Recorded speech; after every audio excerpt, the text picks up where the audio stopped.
enseignants. Donc on ne sait pas si le rapport, moi je vais lire le rapport, si on a évoqué qu'il y a des enfants qui manquent d'enseignants. Et ce qui aussi choque un peu, c'est l'aspect économique, l'aspect financier qui pourrait être utilisé, alors que honnêtement le pays a besoin de faire des économies et a besoin de l'argent. Il y a un rapport qui a été bien travaillé, élaboré par les deux mêmes personnes, je pense, au temps de Alpha Condé. Il fallait au moins revoir cela. S'il y avait le comité provisoire, il fallait. Et là, bon voilà, c'est un travail de réflexion accompagné par le système des Nations Unies qui est bien réfléchi, où il y a des scientifiques qui ont travaillé.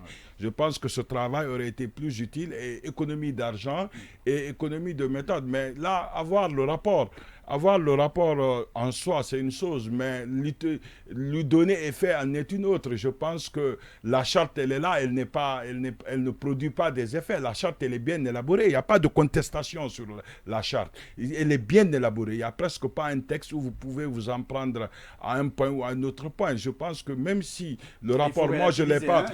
Non, je pense que c'est très bon. Je suis d'accord avec vous. Et c'est le juriste que je suis qui le pense aussi. Le débat n'est pas sur ça. Alors, moi, je pense que... Bon, moi, je voudrais avoir ce débat encore sur un terrain plus juridique, mais je pense que c'est bien fait en général. Si même ce n'est pas parfait, c'est bien. Maintenant, quand nous prenons les recommandations, je n'ai pas vu, le rapport, je ne l'ai pas vu. Cependant, moi, je voudrais comparer le contenu de ce rapport avec le rapport du comité provisoire, puisque 250 pages en si peu de temps, on se demande comment obtenir ces pages, est-ce qu'il n'y a pas eu du plagiat, ainsi de suite. Donc, il faudrait faire un effort il faut un effort et regarder combien a été dépensé. Et je pense que ça n'intéresse pas les personnes qui ont boycotté les assises. Et là, du coup, c'est un gaspillage. Mais s'il y a des bonnes recommandations, si on les applique, c'est une bonne chose. Nous, on souhaite que les choses reviennent au normal. C'est revenir aux fondamentaux. Oui, ils avaient dit qu'ils allaient partir du travail qui avait déjà été fait. Maintenant, sur le volet scientifique aussi, c'est vrai qu'il y a une recommandation qui m'a un peu marqué aussi parmi les nombreuses recommandations. C'était celle de mettre en place un comité scientifique pour l'écriture de l'histoire générale de la Guinée. Et il ne faut pas oublier aussi que dans le comité national des assises, il y avait quand même des universitaires, des historiens, des sociologues. Je pense par exemple à l'historien Ifono, où il y avait quand même des personnes ressources et puis des universitaires. Il y avait aussi par exemple l'universitaire Makanera aussi était là dans le comité. Très bien pour la précision. Oui, Mbonné, vous voulez placer un mot tout à l'heure? Non, je vais dire que vous avez vu, on a l'idée de faire l'exercice était de pouvoir écouter les gens et puis de pouvoir penser certaines plaies à défaut de les guérir. Mais c'est qu'au même moment, on en ouvre d'autres. Au même moment, il y a quand même 5 familles au moins qui sont endeuillées, qui ont perdu les leurs dans des manifestations. Au moins, il y a beaucoup dont les maisons ont été détruites, alors que des procédures judiciaires sont en cours. Je prends l'exemple de la maison de Cellou Dalein, par exemple. Au même moment, il y a quand même une frustration de plus en plus grandissante. Où il y a ce petit détail que vous avez évoqué tout à l'heure. Ce n'est pas anodin que, en moins d'un an de renversement d'Alpha Condé, qu'il soit applaudi devant Mamadi Doumbouya. Et qui a été considéré comme...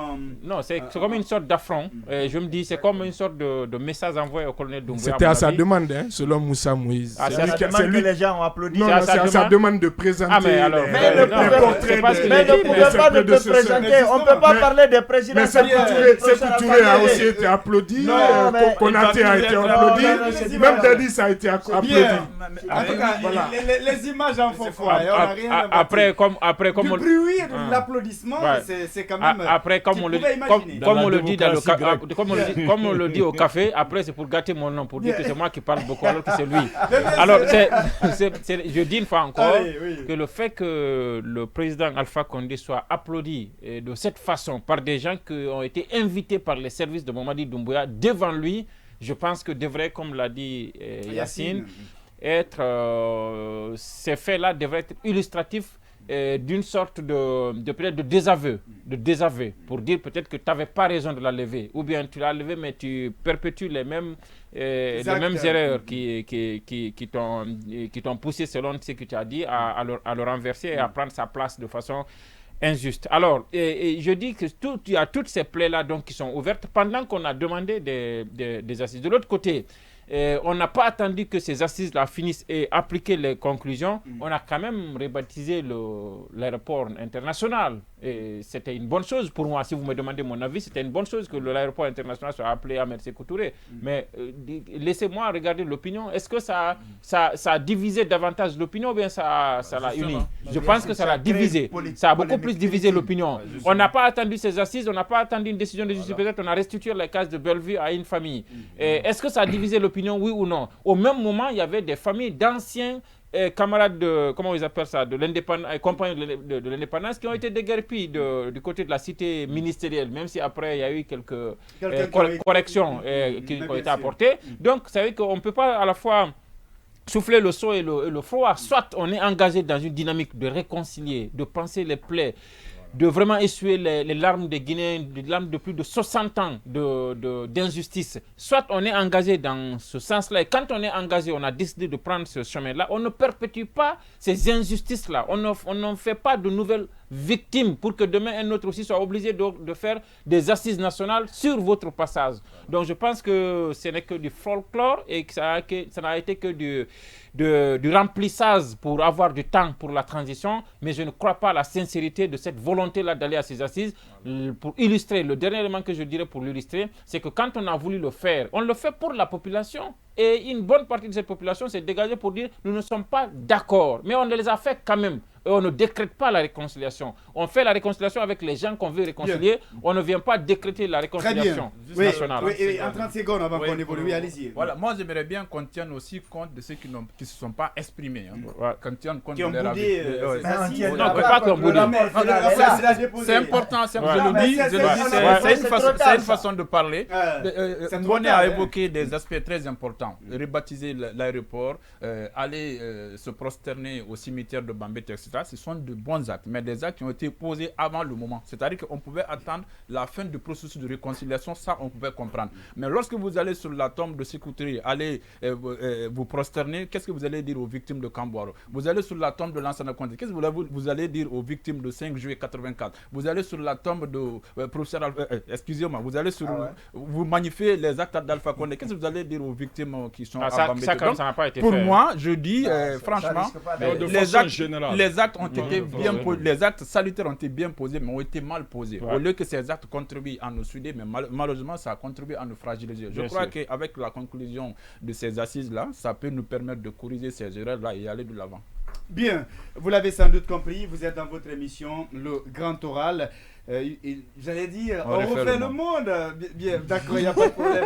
De toute façon, cette émission revient d'un moment à l'autre, il n'y a pas de problème. À présent, on va dire un mot sur les hommages rendus aujourd'hui à Lucénie Camara. Et si tout va bien, on va essayer justement de joindre Fodé Baldé dans cette émission. Alors, oui, Diallo, la question, enfin, Lucénie, sa famille biologique, sa famille politique, en tout cas, on lui a rendu un vibrant hommage, mais selon certaines informations au symposium, il n'y avait aucune autorité actuelle.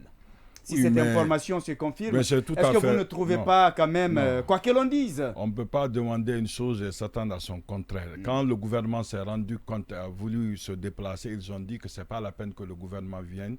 Alors de ce coup, ce n'est pas nécessaire qu'on les en veut pour ne pas être là. Moi, je pense qu'il n'y a aucun problème à ce niveau, puisqu'ils ont considéré que la mort de Lucénie est venue à la suite d'une mauvaise gestion du système par ce gouvernement. Ça se comprend, et peut-être le gouvernement, s'il n'est pas venu, c'est pour respecter un peu l'idée de la famille et en général être cohérent par rapport à lui-même, puisque quand vous refusez à une personne d'aller se soigner, il ne faut pas venir pleurer quand c'est un cadavre maintenant. Moi, je pense que ça, c'est le bon sens. Et l'autre aspect, c'est qu'on ne peut aussi pas saluer ce qui est arrivé, mais ses conséquences, puisque je pense que Lucénie Nabé est libre. Du coup, c'est une bonne chose. Le procureur de la CRIEF ne va plus être dans une logique de refuser des situations à des personnes qui doivent aller se traiter Donc je pense que ce problème-là aussi déjà réglé par la mort, bien qu'il en pâtisse lui, mais cependant les autres ne seront pas dans la même situation. Maintenant, la famille de Luceni, moi je leur adresse mes sincères condoléances. Ce qui leur est arrivé est indescriptible. Il est une victime de plus, en même temps que celle des personnes qui sont sur l'axe, qui sont en forêt, ainsi de suite. C'est l'une des victimes de la mauvaise gestion. Et du coup, je pense qu'il faut essayer à respecter les gens, à respecter les droits de l'homme, s'attacher aux principes et non aux personnes. Et ça, c'est très important. La Guinée va devenir une nation le jour où elle va comprendre que l'être humain, c'est l'être humain et non pas les ethnies, pas la classe politique, pas ta couleur, c'est pas important, c'est l'aspect du débat de la personne qui est essentiel.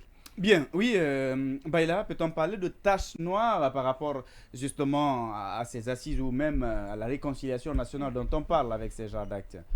Écoutez, laissez-moi d'abord exprimer toutes mes condoléances à la famille de M. Luceni Camara, sa famille biologique et sa famille politique, et quand même aussi au peuple de Guinée, parce que mine de rien, c'est quand même quelqu'un qui a été député, qui a été ministre, qui a été plusieurs fois ministre, président qui a été président d'une institution républicaine.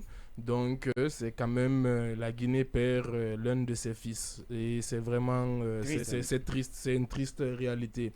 Maintenant, je pense que c'est l'occasion au-delà, comme l'a dit aussi justement Diallo, pour parler des principes et non pas quelque part des personnes. C'est l'occasion de mettre en avant en fait les problèmes que son décès soulève, qui sont des problèmes généraux qui ne datent pas d'aujourd'hui et que je peux en tout cas résumer en deux. D'une part, l'abus de la détention préventive, et d'autre part les conditions de détention des détenus. Parce que c'est vrai que, comme je le répète souvent, aujourd'hui on a de plus en plus de personnalités qui sont confrontées à ça, donc on en parle. Mais par exemple, les décès dans les prisons, ça arrive chaque année. Chaque année, il y a des détenus qui meurent en prison. Et si vous regardez dans quelles conditions vivent les détenus, vous le comprendrez aisément. Vous vous direz bien, c'est impossible que cela ne crée pas de mort. Donc, et c'est un débat qui n'est jamais posé, parce qu'à un moment donné, on se dit que bon, ceux qui sont détenus, je ne sais pas, on considère peut-être que... personne ne passera par là, que c'est des délinquants, mais la prison, d'abord, elle doit préparer, comme on appelle, la réinsertion, mais surtout, c'est des citoyens qui sont là-bas. Donc, parlons des moyens, parlons des conditions de vie des détenus en général qu'il faut améliorer. C'est vraiment un sujet important qui devrait même être au cœur, excusez-moi, des assises, parce que c'est quand même un véritable problème. Et deuxième problème, la détention préventive. Là aussi, au-delà de la CRIEF, au-delà de ces hauts dignitaires, c'est quand même pour un oui ou pour un non, on vous met en prison. Il suffit même d'avoir peut-être des fois un peu d'argent ou de connaître un policier ou un gendarme pour mettre quelqu'un en prison parce qu'il vous doit de l'argent. Et alors que la détention, c'est l'exception. Mais ici, voilà, le procureur, dès qu'il vous voit, direct, il vous met un mandat de dépôt. On vous arrête et on vous dit que tant que celui qui vous a enfermé n'a pas donné son autorisation, vous ne sortez pas. Exactement. Donc, ces deux problèmes-là, il faut vraiment qu'on les traite à la racine. L'abus de la détention préventive et les conditions de vie des détenus en Guinée, il faut vraiment que les autorités le prennent à bras le corps. Bien, oui, très rapidement avant d'aller avec... Justement, ce qu'il a dit est assez intéressant. C'est pourquoi moi j'en appelle un peu, en tout cas, à l'humanisme de ceux qui nous gouvernent. Dans le micro, hein, oui, allez-y. De ceux qui nous gouvernent, parce que vous voyez, pendant que vous tapez la poitrine, vous menacez par-ci, par-là, il y a quand même une dame qui verse des larmes.